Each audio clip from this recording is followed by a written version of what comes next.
Aquele dia, ela veio um irmão primeiro, acho que o pastor Valdemir, foi o primeiro, sim, e falou o que Deus revelou para ele. Depois veio outro irmão naquele dia, que Deus preparou, que Deus separou, e ele falou que Deus tinha revelado para ele. Hoje, Deus nos trouxe até aqui, e eu fico muito honrado, sem demagogia, porque foi falado aqui 30, 40 anos de evangelho, é isso, pastor? na verdade 6 anos no século passado e mais 26, 32. Se 30 já é o suficiente. Então a pessoa que está no evangelho há 30 anos, ele sabe muito bem como escolher alguém para trazer a palavra para uma congregação que ele está dirigindo, porque a responsabilidade é muito grande, e é grande também de quem escolhe. Então, quando eu digo que eu me sinto honrado pela escolha do nosso irmão, né, pastor Zoé, sua esposa, ter lembrado de mim, Glória a Deus, e ter me dado essa oportunidade de estar servindo ao Senhor. Eu quero falar para o papai só um instantinho, antes de licença dos irmãos. Senhor, meu Criador, meu Pai, eu te louvo, te agradeço por mais essa oportunidade de estar na tua casa, de estar servindo ao Senhor, e pelo privilégio de estar falando aqui da tua palavra de um assunto tão importante, porque tudo eu aprendi foi feito pelo Senhor, no Senhor e para o Senhor, e tudo é para a tua mão e para a tua mão. Por isso eu te peço, me abençoa, me revela da forma mais genuína a tua palavra, para que possamos juntos aprender e te louvar. É que eu te peço e agradeço em nome de Jesus. Amém. Se a gente, eu estive meditando nesse assunto, ele é tão profundo e tão importante, a gente fala tanto dele, que a gente ficaria horas, né? Mas interessante que esse verso 12 é uma pergunta, é um momento de reflexão.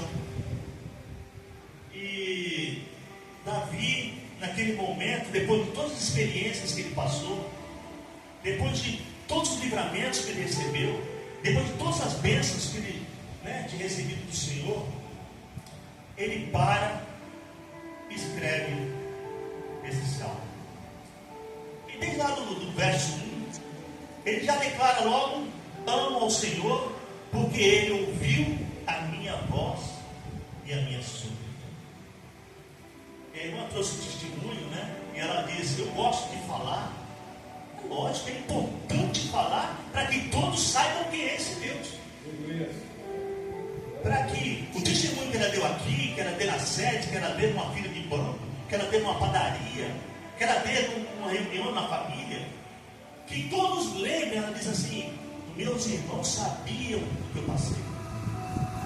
E quando a irmã lembrar e trouxer à tona isso, que eles não esqueçam o que ela passou e o livramento que Deus deu para ela. Então ela está dando testemunho. E será que Deus se agrada de quando alguém lembra do que ele fez e agradece?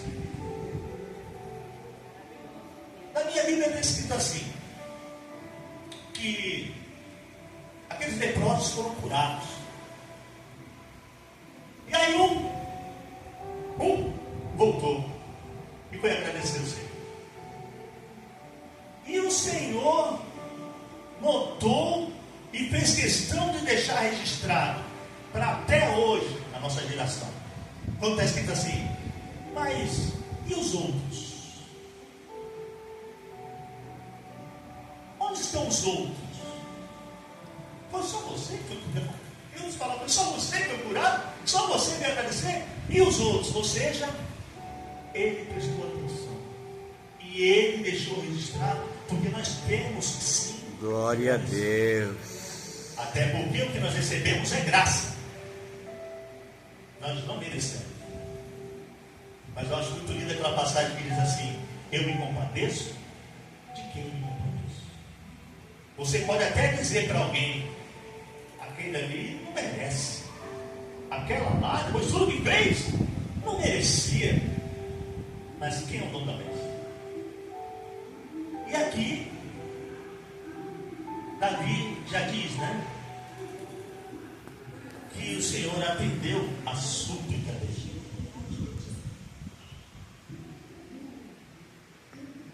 Eu aprendi que o nosso Senhor, glória a Deus, eu aprendi que o nosso Senhor, Ele é onisciente, glória a Deus. Ele é onisciente, Ele sabe tudo. Ele é onipresente, Ele está em todos os lugares.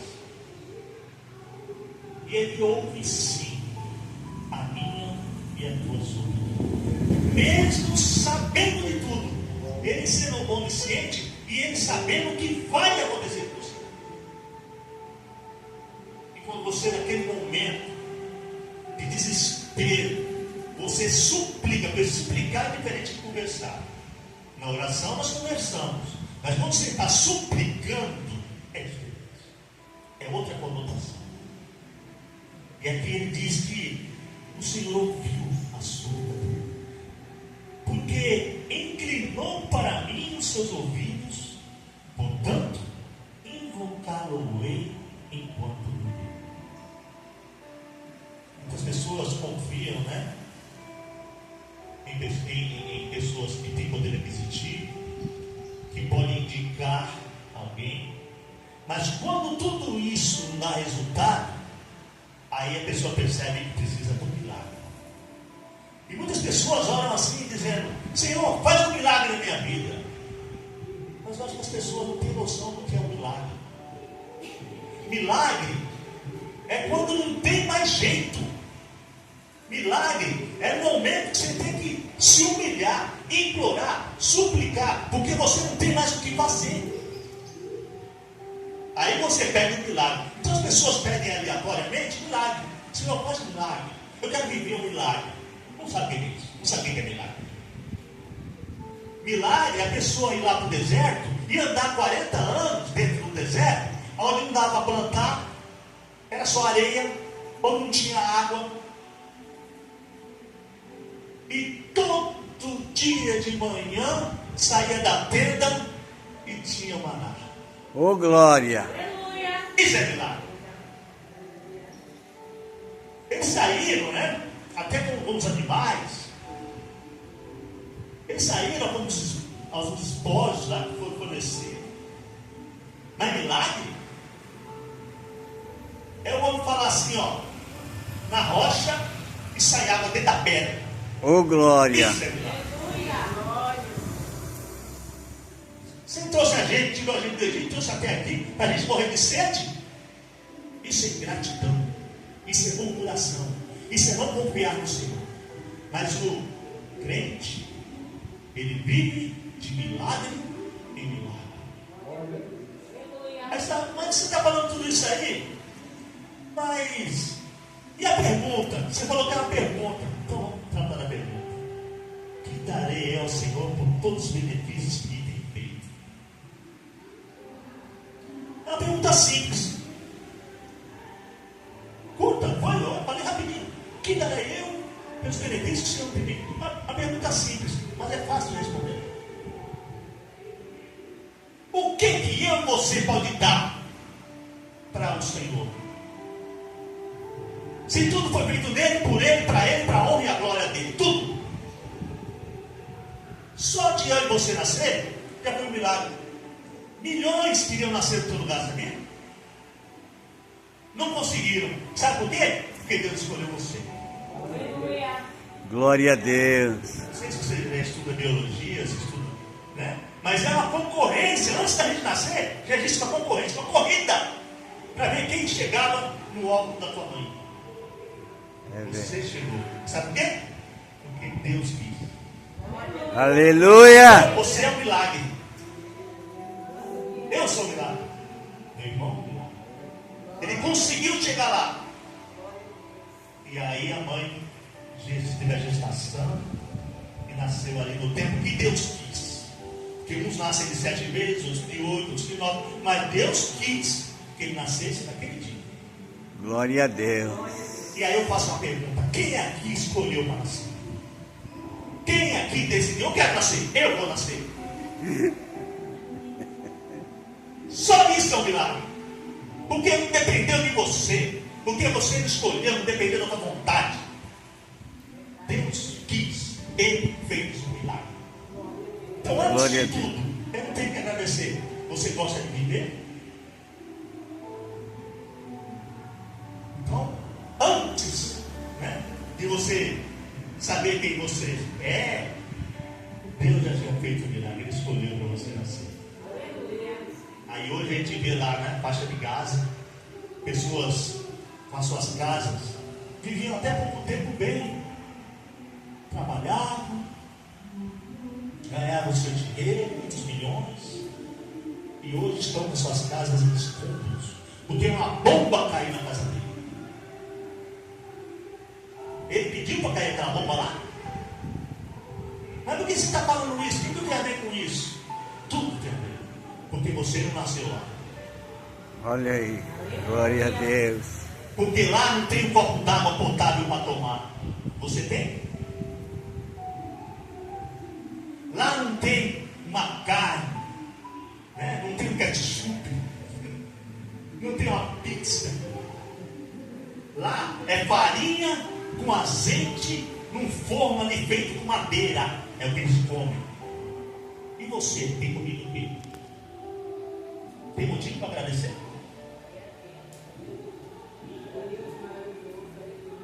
Então, uma pergunta simples, mas a resposta é difícil. Porque o que eu vou dar para o Senhor? Primeiro, que você não pode pagar, porque o Senhor não tem nada à venda. Tudo é dele, ele não está vendendo nada. E nada que você tenha é o suficiente para pagar o que é dele. Ele não te vende, ele te dá. Pela graça, pelo favor não merecido. Porque ele escolheu você. Ele escolheu eu. Então eu fiquei anotando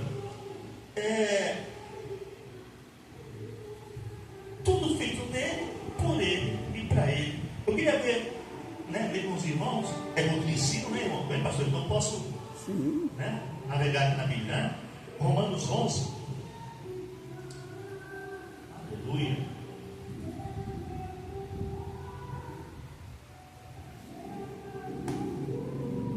Romanos 11, 36. Glória a Deus. Quem? Alguém pode ler? Porque dele, por ele, e para ele, são todas as coisas. Glória, pois a ele eternamente. Amém. Olha só, nele, por ele, então não depende de mim nem de você. Você pode trabalhar o quanto for, estudar o quanto for, conquistar o quanto for, mas nada é teu. Fala diz assim, tu dizes que tu és rico, tudo tem e de nada depende. E não sabes que não passas de um cego, um nu e um desgraçado. Sabe o que é ser desgraçado? Desprovido de graça. Meu Deus. Não recebe a graça de Deus. Meu Deus.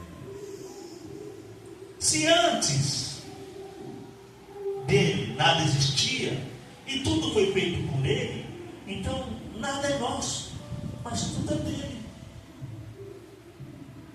Tudo foi feito através do verbo dele, haja. Aleluia. Adão e Eva não plantou nada, não regou nada. Quando chegou lá, Deus fez tudo e depois criou o homem. E estava tudo madurinho lá já, era só comer. Deus deu só uma regra para o homem, uma regra que o homem não conseguiu cumprir. Só uma ordenança: não come do fruto daquela árvore. Um fruto. Quantas árvores tinha? Quantos frutos tinha para ele comer?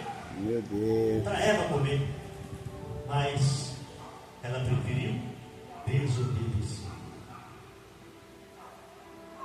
Diferente, né, do que nós temos na palavra de Deus. Então, irmãos,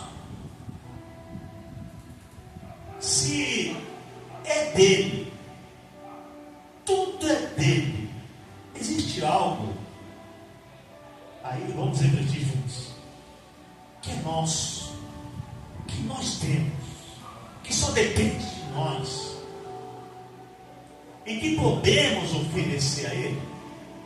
Vamos pensar, existe algo que só depende de mim e de você, não depende dele, e que a gente pode oferecer a Ele. Vamos pensar. Nossa, a tua adoração depende dele, a tua gratidão depende dele, a tua obediência depende dele.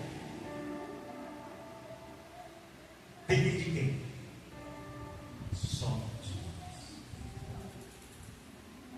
A nossa demonstração de fé, muitas vezes nós falamos que amamos a Deus, né? Se eu perguntar aqui quem ama a Deus, quem pode ser, quem será que vai dizer assim, eu amo a Deus? Eu amo a Deus. Eu amo a Deus. Alguém vai ter coragem de falar isso? Eu amo a Deus. Vamos ver o que Deus acha disso? João 14. Vamos ver o que Deus acha de quem ama Ele. Quem Deus acha que ama Ele? E aí depois disso a gente pode responder. João 14, versículo 21 diz assim: aquele que tem os meus mandamentos e os guarda, este é o que me ama. E aquele que me ama será amado do meu Pai, e eu o amarei e me manifestarei a ele. Glória a Deus. Se você estiver dentro deste padrão, você ama Deus.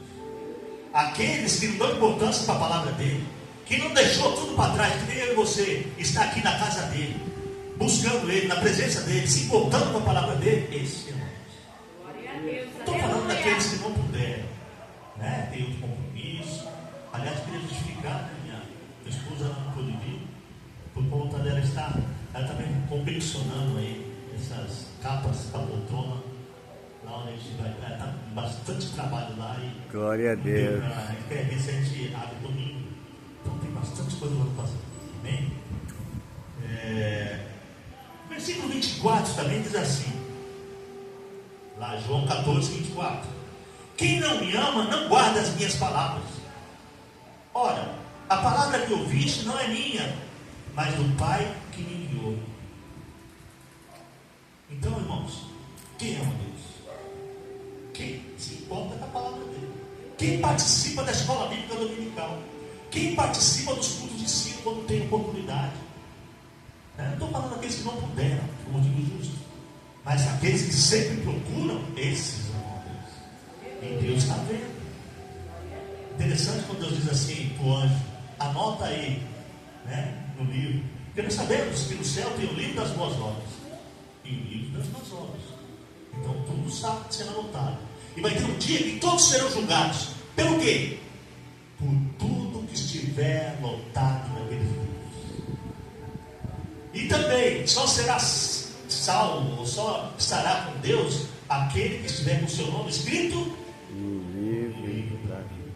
Então, se não aceita Jesus, se não se arrepende, não tem salvação. É condicional. Existem situações que são incondicionais. Jesus disse: eu voltarei para buscar minha igreja. Depende de quem? Qual é a condição? Ele vai voltar. Agora, para a tua salvação, para a minha salvação, você tem que se manter em obediência à palavra dele. Você tem que se arrepender e declarar com a sua própria boca. Está lá em Romanos 10, versículo 8. Aquele que declarar com a sua própria boca que aceita Jesus como seu Salvador, esse será salvo. Pode procurar na sua Bíblia aí o que está escrito lá. Glória a Deus. Quando o homem, né, ganhou seu fôlego de vida, ou seja, quando deixou de ser apenas um punhado de barro passou a ser alma vivente, passou a ser homem, faltava algo para a sua sobrevivência e a sua existência na terra. Faltava alguma coisa, faltava alimento, faltava água. Não. O que faltava? Ele tinha tudo.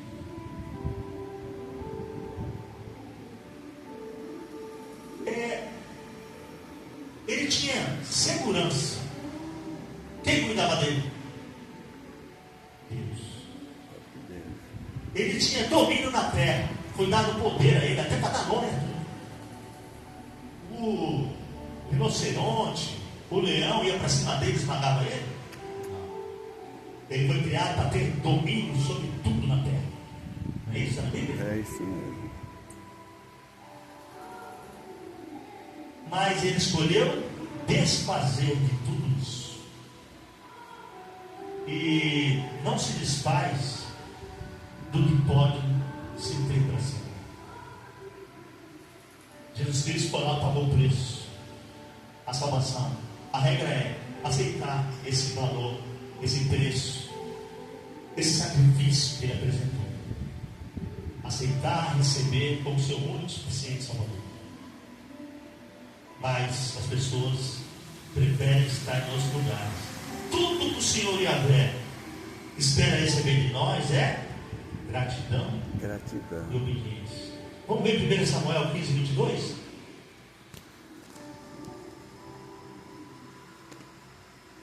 Aleluia. Se alguém puder ler, a gente adianta.